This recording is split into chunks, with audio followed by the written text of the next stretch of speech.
자, 오늘 오전 윤석열 대통령에 대한 체포영장이 발부됐습니다. 현직 대통령에 대한 체포영장이 발부된 것은 헌정 사상 처음인데요. 네, 자세한 내용은 공수처에 나가 있는 취재기자 연결해서 들어봅니다. 한채희 기자.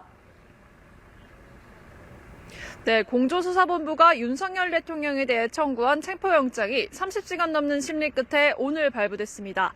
현직 대통령에 대한 체포영장이 발부된 건 헌정사상 최초입니다. 법원이 영장을 발부한 사유는 3가지입니다.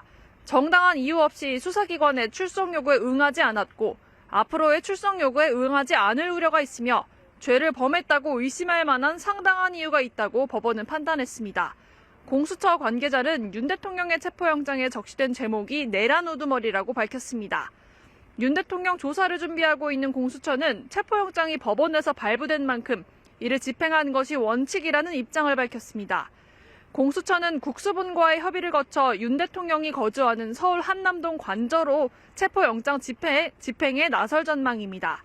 체포영장 유효기간은 다음 달 6일까지입니다. 이 기한 내에 윤 대통령을 체포해야 하는데요. 공수처 관계자는 경찰 기동대에 인력 지원을 요청할 것인지 묻는 질문에 논의가 진전돼야 알겠지만 전혀 불가능한 문제는 아니라고 밝혔습니다.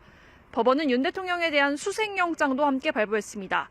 신병 확보와 함께 지난번 불발됐던 관저 수색도 함께 이루어질 수 있습니다.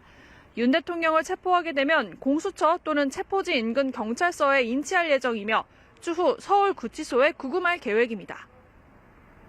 예, 윤 대통령 측 즉각 기자회견을 열었는데 반응 전해주시죠. 네, 윤 대통령 측 윤갑근 변호사는 곧바로 기자회견을 열었습니다.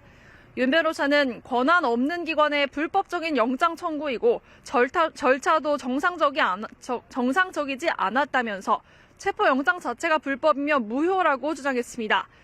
그러면서 윤 대통령은 현직 대통령이라 신변과 안전에 문제가 있어 사전 협의가 이뤄져야 하는데 이런 절차가 한 번도 없었다고 덧붙였습니다. 윤 대통령 변호인단은 헌법재판소에 권한쟁의 심판과 체포영장 효력 정지 가처분을 신청할 예정이라고 밝혔습니다. 윤 대통령 측은 내란죄 수사 권한이 없는 공수처가 고위공직자에 대한 직권남용 수사로 내란 혐의를 함께 수사할 수 있다고 해석하는 게 부적절하다고 주장해왔습니다. 하지만 법원이 영장을 발부하며 공조본의 내란 수사는 사실상 인정된 것으로 볼 수 있습니다. 공수처 관계자는 윤 대통령의 체포영장에 직권남용 혐의를 적지 않고 내란 수괴 혐의만 적시했다고 밝혔습니다. 체포영장을 발부받은 공조본은 이제 윤 대통령에 대한 수사에 속도를 올릴 것으로 보입니다. 지금까지 고위공직자 범죄수사처에서 연합뉴스TV 한채입니다.